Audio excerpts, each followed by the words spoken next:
자, 이번 시간에는 경계치 문제라는 내용에 대해서 살펴보도록 하겠습니다. 자, 이 경계치 문제는 상미분 방정식의 또 중요한 축을 담당하고 있는 문제 중에 하나가 되겠는데요. 공업수학 같은 경우에는 교재에 따라 가지고 이 경계치 문제를 다루는 경우도 있고 다루지 않는 경우도 있습니다. 자, 그래서 뭐 여러분들이 아마 경계치 문제에 대해서 배웠다고 하면은 이제 복습하는 부분이 되겠고, 아니면 경계치 문제를 좀 처음 듣는다라고 했을 경우에는 어떤 개념인지 잘 이 시간에 잘 알고 넘어가면 이제 좋을 것 같습니다. 자, 그러면 경계치 문제가 어떤 건지 한번 살펴보도록 하겠습니다. 자, 여러분들이 초기값 문제라고 하는 개념은 이미 뭐 잘 알고 있겠죠? 앞에 시간에서도 한번 언급했었던 내용인 것 같은데, 상미분 방정식 같은 경우에는 결국은 이 함수가 도함수 형태로 구성이 되어 있습니다. 자, 그래서 미분 방정식의 해를 푼다는 개념 자체가 이 도함수의 적분을 구하는 거죠. 자, 근데 여러분들이 익히 알고 있듯이 적분이라고 하는 게 적분을 했을 경우에 x에 대한 적분 같은 경우에는 2분의 1 x에 그다음에 플러스 상수항이라고 하는 c가 붙게 됩니다. 자, 이 c가 붙게 되는 게 미분 방정식의 적분의 경우는 해가 무한히 많이 발생을 하게 되는 특징을 갖게 되는 거죠. 자, 그래서 여러 가지 패턴들의 어떤 해들이 존재를 하게 되는데, 이 해가 우리가 원하는 해를 특정하기 위해서 어떤 지점을 지나는, 자, 이게 이 지점을 지나는 값을 초기값이라고 하고, 이 초기값에 해당되는 값을 찾는 게 초기값 문제이다라고 하고 배웠었습니다. 자, 그러면 이제 초기값, 경계값 문제 같은 경우에는요, 초기값 문제하고는 조금 다른 개념이 되겠는데요. 자, 보게 되면 초기값 문제가 결국은 요 미분방정식, 아이고, 왜 이러냐. 자, 초기값 문제의 패턴을 보게 되면요. 여러분들 기억을 잘 되살려 보게 되면요. 자, y의 도함수가 어느 a라고 하는 지점에서 q라는 이제 값을 가지고요. 그 다음에 ya라는 지점에서 p라는 값을 가지게 됩니다. 자, 그래서 이 초기값 문제 같은 경우에는 미분 방정식의 도함수가 동일한 점에서의 조건이 주어지는 경우가 우리가 문제를 풀 수 있는 상태가 되는 거죠.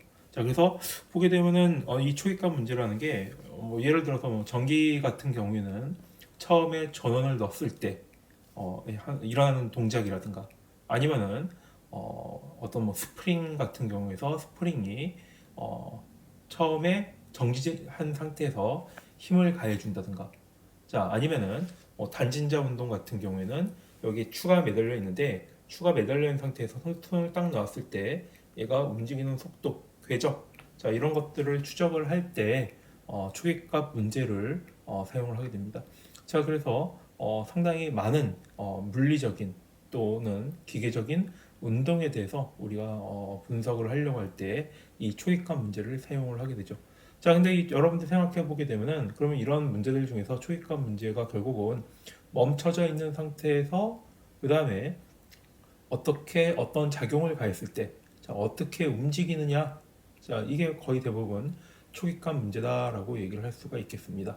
자, 그러면은 이제 경기값 문제는 어떤 거냐면요. 자, 경기값 문제 같은 경우에는 이 초기값이 주어지지 않은 상태를 의미를 하게 됩니다.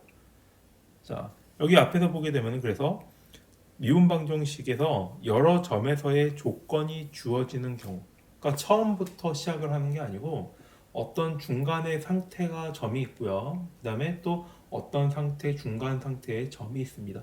자, 그럼 이 두 가지 점을 지나는 시스템의 움직임, 자, 이것을 결정을 해라 라고 하는 게 기본적인 경계치 문제의 개념이 되겠습니다. 자, 그래서 이거 구분 같은 경우에는 여러분들 이렇게 생각하시면 되겠죠. 자, 우리가 도함수가 있는데 이 도함수의 요 어떤 지점에서의 값, 도함수의 값, 그 다음에 이 도함수가 아닌 순수한 y에서의 처음 시작점, 이 a라는 게 시작점이 되겠죠. 이 시작점하고 미분 방정식의 도함수의 값이 p하고 q로 주어지는 경우, 그러니까 여러분들이 거의 대부분 이 값의 초기값은 얼마로 한다라고 했을 때 보통 보면 여러분들이 값을 넣는 게 y는 0일 때 어떤 값을 갖고 있다라고 이렇게 시작하게 되는 거죠. 자, 이게 왜 여러분들 보통 보게 되면은 이거를 우리가 t라고 얘기를 하게 되는데 왜 t라고 하냐고 하면은 시간에 따른 움직임을 나타내기 때문에 t가 0일 때라는 게 어떤 시스템이 동작하기 바로 직전에 얘기하는 거겠죠. 그래서 시작하고부터 시작했을 때의 y 값이 1일 때, 그 다음에 그러면 t가 시간이 이동할 때에 따라 가지고 y 값이 결국은 어떤 형태의 값을 가지게 되느냐, 자, 이것을 결정하는 게 초기값 문제가 되겠습니다. 자, 근데 경기값 문제 같은 경우에는 지금 보는 것처럼, 자, 이 도함수 형태로 주어지는 게 아니고, 자, 어떤 시스템의 어떤 A에서 P라는 값을 가지고 있는데, 자, B라는 지점에서는 Q의 값을 가지게 되는 경우, 자, 이럴 때, 자, 어떻게 해를 구하느냐? 자, 이 부분이 경계값 문제가 되겠죠. 자, 그럼 이제 초기값하고 경계값 문제에 문제를 접근하는 방법, 철학이라고 해야 될까요? 자, 초기값 문제하고 경계값 문제는 가장 큰 두 가지 다른 점을 갖고 있는데요. 여기 예를 보고 한번 우리 살펴보도록 하겠습니다. 자, 여기 보게 되면은 요 지점에 우리가 미사일이 있다고 합시다. 아니면 뭐 대포가 있다고 합시다. 그래서 여기 미사일 맞겠죠? 자, 미사일 같은 경우 보게 되면은 내가 원하는 지점에다가 타격을 하고 싶겠죠. 미사일을 쐈어요. 자, 미사일을 쐈는데 여러분들 보게 되면 공을 던진다라고 했을 때 공을 내가 어느 각도로 던졌을 때, 이렇게 위로 던졌을 때, 밑으로 던졌을 때, 그 다음에 얼마만큼 빠른 속도로 던졌을 때 이 궤적이 다 다르게 되겠죠. 자, 그러면은 보게 되면 이 지점에서 t가 0일 때 어떤 힘을 줘서 이쪽 방향으로 미사일을 이렇게 쐈어요. 자, 그럼 미사일을 이쪽 방향으로 쏘게 되면은 미사일은 이렇게 쭉 날아가게 되겠죠? 쭉 날아가다가 자, 이 중력에 의해 가지고 이렇게 떨어지게 됩니다. 자, 그럼 이렇게 떨어지게 되면은 T1 되는 시점에서 요 Y1에 해당되는 지점에 툭 하고 떨어지게 되겠죠. 자, 그래서 우리가 알고 싶은 거는 결국은 그래서 우리가 T 1초가 되었을 때 T1이라고 하는 시간에 저 Y의 위치가 어떻게 되느냐? 미사일을 내가 이쪽 방향으로 이렇게 힘을 줘서 쐈는데 실제 궤적은 이렇게 나가고 그 다음에 여기서 떨어지는 이 궤적을 우리가 알고 싶을 때, 자, 이것을 초기값 문제라고 하게 됩니다. 자, 그래서 여러분들 이제 앞에서 초기값 문제에 대해서 뭐 오일러 법칙이라든가 웅계쿠타 법칙 방법에 대해서 배웠듯이, 자, 여기서 보게 되면은 이 지점에서 어떤 미분항을 이렇게 주었을 때 간격 h만큼 이동을 하게 되면서 이 지점을 우리가 이 부분에 대한 점화식을 알고 있으면은 이 부분을 계속 추적을 해 나갈 수가 있게 되는 거겠죠. 자, 그래서 마지막으로는 내가 미사일의 궤적을 우리가 알 수가 있게 됩니다. 자, 이게 초기값 문제가 되겠고요. 그래서 처음 시작점이 있으면은 시작점을 토대로 시스템의 동작을 우리가 추적해 나가는 방법이 되겠습니다. 자, 근데 경계값 문제는 바라보는 시점이 약간 달라요. 자, 어떻게 다르냐 하면은, 자, 결과를 일단 정해놓고 하는 거죠. 자, 무슨 얘기냐? T0, 그 다음에 Y0. 자, 내가 T0도 Y0가 있는데, 나는 T1 시간 후에 요 Y1 지점에 요 미사일을 여기다가 떨구고 싶어. 그래서 내가 쐈는데, 내가 원하는 지점에다가 탁 하고 맞추고 싶다는 얘기죠. 우리나라 같은 경우도 보게 되면은 지금 현무라든가 뭐 천공이라고 하는 미사일 기술이 엄청나게 많이 발전되어 있죠. 그래서 여러분들이 아마 뉴스라든가 영상을 보게 되면은 엄청나게 멀리 떨어져 있는 위치에서 뭐 200km, 300km 떨어져 있는 위치에서 미사일을 쐈는데 실제 도착하는데 보면은 여기에 관역에 정확하게 수백 킬로미터 바깥에서 쏜 미사일이 관역에 정확하게 들어가서 쏟아지는 것을 이제 볼 수가 있습니다. 자, 그럼 이제 그게 어떤 식으로 이제 접근하는 걸까요? 자, 이게 여기서 얘기하는 경계감 문제의 일종이 되는 거겠죠. 목표는 내가 여기서 얼마만큼 힘을 줬을 때 얘가 날아가는 게 관심사가 아니고 이 부분에 우리가 떨구고 싶었는데 그러면 여기에 떨구고 싶으면은 내가 이 지점에서 얼마만큼의 힘으로 여기 방향으로 이 물질 미사일을 발사를 해야 되느냐. 자, 그렇게 보는 관점이 경계감 문제가 되겠습니다. 자, 그래서 이 경계감 문제 같은 경우에는 주어지는 게 우리 지점만 이렇게 주어지는 거죠. 자, A일 때 P라는 값을 갖고요. 그 다음에 B라는 때 Q라는 값을 갖고 됩니다. 자, 그럼 우리가 알고 싶은 건 뭐냐면은 자, 그러면 Y의 도함수는 어떻게 해야 되느냐? Y의 이 도함수의 값이 주어지지 않는다는 거죠. 왜? 이 도함수의 값을 얼마로 해야 될지 모르기 때문에 여기다가 우리가 원하는 목표에다가 도달을 하기 위해서 이 Y의 도함수를 구해야 되게 되는 문제가 발생하게 됩니다. 자, 그래서 이게 초계감 문제하고 경계감 문제의 문제를 바라보는 가장 큰 다른 관점이 되는 거겠죠. 자, 그래서 초계감 문제는 일반적으로 어떤 시스템이 있으면은 그 시스템이 어떤 식으로 동작하는지 그것을 추적하기 위해서 아니면 그 동작에 대한 메커니즘을 규명하기 위해서 접근하는 게 초계감 문제가 되겠고요.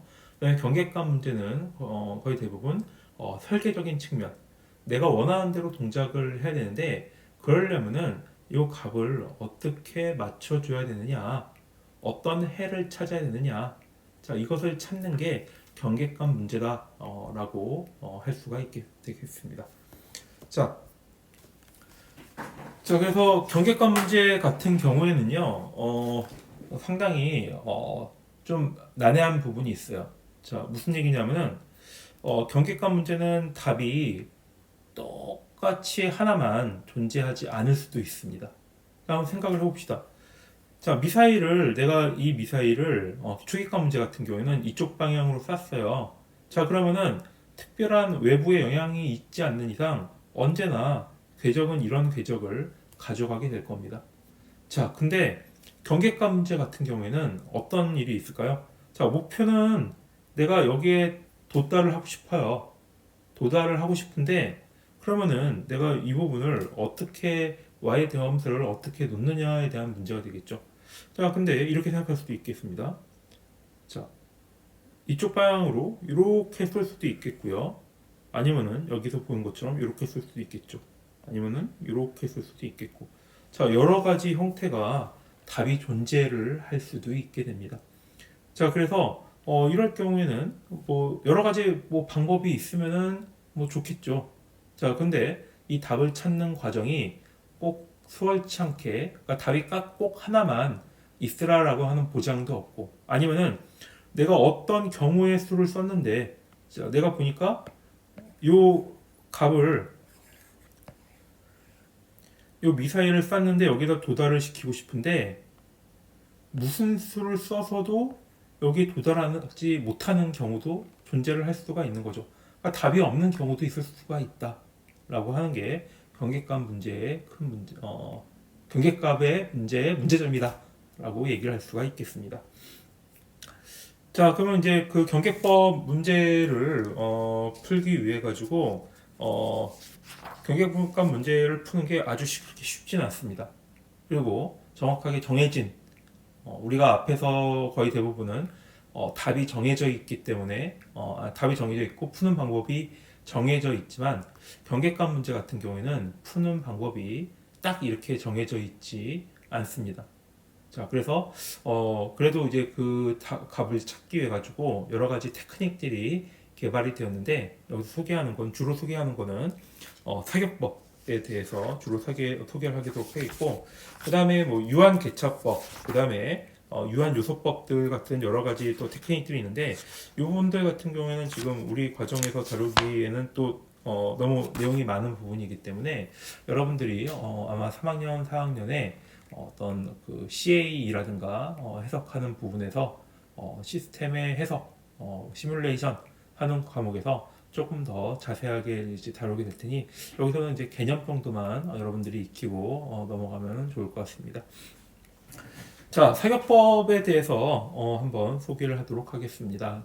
사격법 같은 경우에는 자, 경계치 문제 같은 경우에는 앞에서도 얘기를 했지만 요 YA하고 YB가 문제를 하게 됩니다. 자, 그래서 요 YA 우리가 문제를 풀기 위해서는 미분방정식을 풀기 위해서는 어쨌든 요 y하고 y 도함수의 값이 주어져야지만 이걸 가지고 우리가 값을 찾을 수가 있는 거겠죠. 자, 근데 요 부분 ya만 주어져 있지 y 미분의 a가 값이 존재하지 않아요. 주어지지 않았어. 자, 그러면 이 문제 같은 경우는 우리가 접근할 수가 어렵게 되어 있다는 얘기인 거죠. 그러면은 어떻게 되냐? 자, 그래서 기본적인 아이디어는 어떤 거냐?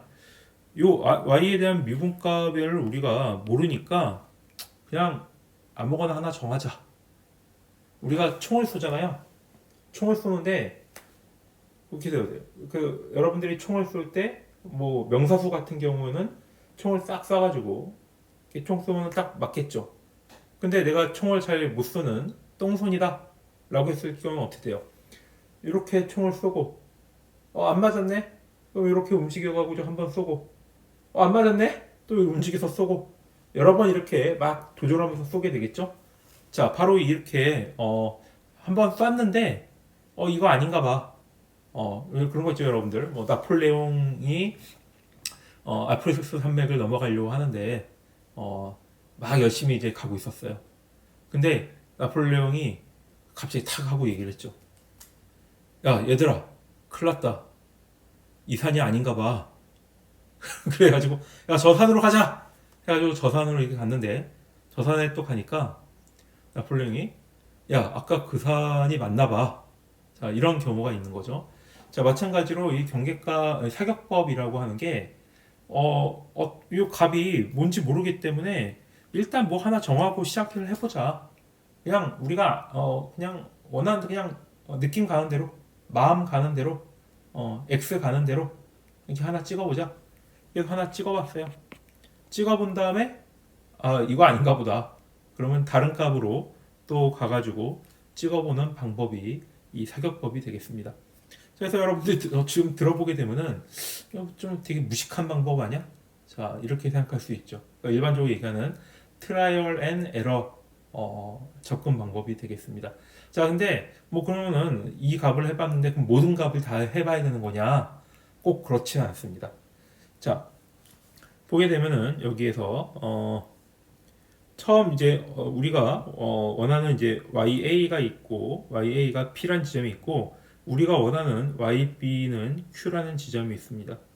자, 그러면은 우리가 여기에 부분에 대해서 Y 도함수를 지금 병역값 문제는 Y 도함수 값을 모르는 상태가 되는 거기 때문에 이 값을 이렇게 알파 1이라고 가정을 하게 됩니다. 자, 그러면은 알파 1이라고 가정을 하고 값을 실제 넣은 순간 이 문제는 초기값 문제로 바뀌게 됩니다. 자, 그러면은 요 YA에다가 요 YA에 알파 1이라는 값을 넣어서 이 초기값 문제로 바꾼 다음에 얘를 이렇게 쭉 풀어봤어요. 그래가지고 궤적을 이렇게 쭉 따라가 보니까 얘가 당연하게 우리가 원하는 값으로는 도착하지 않겠죠.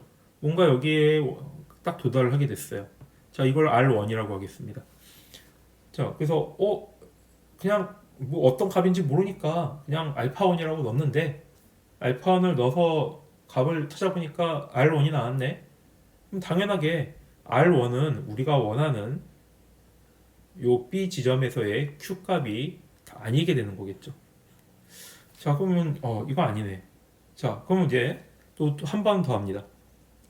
자, 요 알파 2라고 가정을 하게 됩니다. 자, 요 값이 아니었으니까 뭐 알파 2를 넣어볼까? 자, 그럼 알파 2를 넣었으니 값이 얘가 이렇게 쭉 가다가 얘는 밑으로 쭉 떨어지게 되네요. 자, 그래서 여기 지점에 도달했습니다. 자, 이때 값을 R2라고 하겠습니다. 자, 이 R2라고 넣는데 당연하게 지금 보게 되면은 우리는 요 Q, 요 B인 지점에서 Q라는 값에 도달하기를 원했는데 총을 두 번 쐈는데 두 번 다 맞지를 않은 거예요. 자, 그러면은 여기에서 이렇게 R2라는 값이 나왔습니다. 자, 그러면 이제 여기서 이제 그 세 번째도 또 값을 아무거나 정해서 하나 써야 되냐? 아, 꼭 그런 거 아닙니다. 자, 어떻게 하냐? 자, 우리가 점이 두 개가 있을 경우, 두 점이 있을 경우, 우리가 보관법을 배웠죠? 점이 두 개가 존재하는 경우.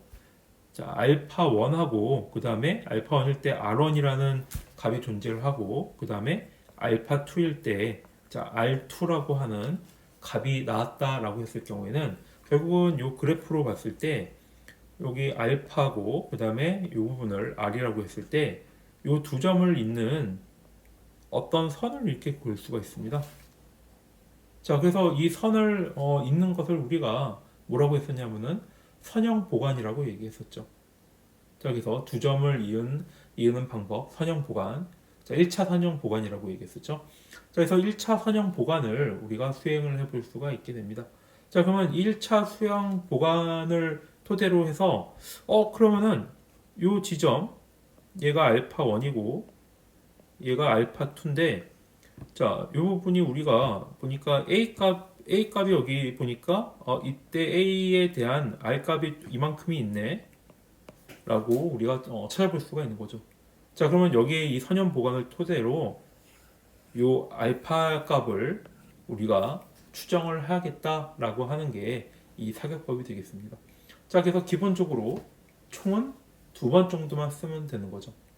그래서 총 두 번 쓰고, 그럼 그 사이의 값, 여러분들도 이거는 뭐 군대 안 갔던 친구는 이제 모르겠지만 총을 썼을 때 한 번 땅 쏘고, 근데 내가 원하는 관역하고 옆으로 비껴져 있으면은 한 번 땅 두 번 쓰게 되면 여러분들이 그 두 지점을 선으로 이렇게 자연스럽게 거지게 되는 거죠. 그러면 이 중간쯤이겠지 하고 쏘게 되면은 얼추 맞게 된다라고 하는 개념이 이 사격법이 되겠습니다.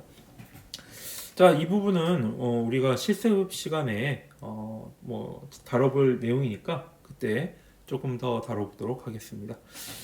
자, 다음에는 유한차분법이라고 하는 방법이 있습니다. 자, 유한차분법도 여러분들이 이제 3학년에 해석의 뭐 열유체 뭐 여러 가지 뭐 3학년 아니구나. 하여간 뭐 관련돼서 또 이런 기법들이 중요시하게 다뤄지게 하는 부분이 되겠는데요. 여기서 다루는 게 유한차분법하고 아니면 또 유한개차법이다 이렇게 얘기를 하게 됩니다. 자, 그러면 이 문제는 이제 어떻게 해결을 하느냐? 자, 요 구간을 소 구간으로 나누게 됩니다.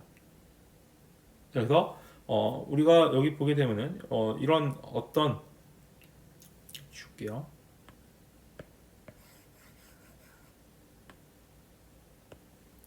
자, 우리가 원하는 요 궤적에 대한 범위가 있는데 요 부분을 우리가 어쨌든 요 알파 값을 모르기 때문에 어쨌든 이렇게 간격 h인 상태로 여러 개로 이렇게 구간을 나누게 됩니다. 자, 그러면은 요 구간들을 우리가 요 중앙 차분식을 이용을 하게 되면은 요 미분 방정식의 도함수를 차분식으로 표현을 할 수가 있게 됩니다. 자, 그래서 요 미분 방정식에 차분식을 표현을 하고 그러면은 요 구간들마다 연립 방정식이 하나씩 방정식이 하나씩 생기게 되는데 그 방정식을 연립을 해서 우리가 원하는 답을 찾아가는 방법이 되겠습니다. 자, 기본적인 아이디어는 여기 보는 것처럼 자, 여기 이게 미분 방정식의 기본적인 형태가 되겠는데요. 자, 이거 여러분들이 이제 중앙차분식을 배웠으니까 중앙차분식이 자, 1차 차분 같은 경우에는 요 y에 대한 요 지점을 기준으로 양 옆의 값을 서로 빼져서 2H로 나누는 게 중앙차분식이 됐고, 그 다음에 2차 차분 같은 경우에는 자, 요 형태가 되겠죠. 여기에 1, 그 다음에 가운데는 마이너스 2, 그 다음에 옆에는 1라고 하는 계수를 붙여주고, 그 다음에 간격의 제곱으로 나눠주는 게 중앙차분식이 되겠습니다. 자, 그래서 이 중앙차분식으로 이거 변환을 하게 되면은 자, 이 부분은 지금 여기가 들어가게 되는 거고요. 그 다음에 y의 도함수는 자, 이쪽으로 돌아가게 됩니다.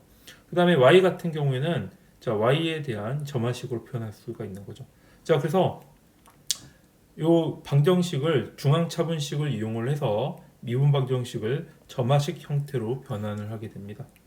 자, 그러면 점화식 형태로 이제 변환을 하게 되고, 그 다음에 이 부분들을 각각 여기다가 대입을 하게 되면은 이 형태의 최종적인 점화식이 나오게 됩니다.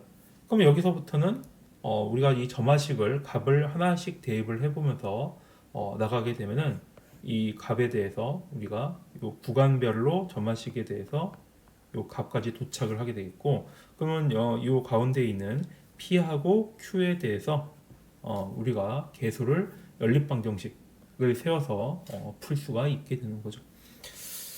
자, 다음에 유한요소법이라고 있습니다. 자, 유한요소법 같은 경우에는 또 이것도 상당히 중요한 개념 중에 하나가 되겠는데, 기본적으로 편미분 방정식을 풀기 위해서 고안된 방법이 되겠습니다. 자, 그래서 편미분 방정식을 앞에서 우리가 다뤘던 경계 조건에서의 여러 구간. 자, 그래서 어떤 시스템이 있고, 그 다음에 그 시스템에 여러 가지 부품들이 구성되어 있다고 칩시다. 자, 그럼 그 부품들 같은 경우가 이 경계 조건에 의해서 값이 결정을 하게 되겠죠. 자, 그러면 이 부품에 대해서 각각의 하나의 미분 방정식이 생기게 될 거고, 그 다음에 그 부품이 결합되어 있는 부품에서도 마찬가지로 어떤 경계치 문제에 해당되는 값에 의한 동작이 있을 겁니다. 자, 그러면 각각의 그 부품들을 요소라고 얘기를 했을 때 요소들끼리 같이 연결되어 있는 상태가 바로 편미분 방정식이 되는 거겠죠. 자, 그래서 그것을 연립 방정식을 구성을 해가지고 각 요소들에 대해서 근사해를 찾는 방법이 되겠습니다. 자, 그래서 이 부분 같은 경우에는 그 시뮬레이션 분야에서 엄청나게 많이 사용되고 있는 분야이고, 그 다음에 각 요소 간의 부품들 간의 미분 방정식을 푸는 형태로 되어 있기 때문에 여기 보면 자동차에 대한 이 충돌 시뮬레이션이라고 하죠. 각 부분들에 대해서 여러 가지 형태의 물리량에 대해서 분석을 할 수가 있는 기법이 되겠습니다.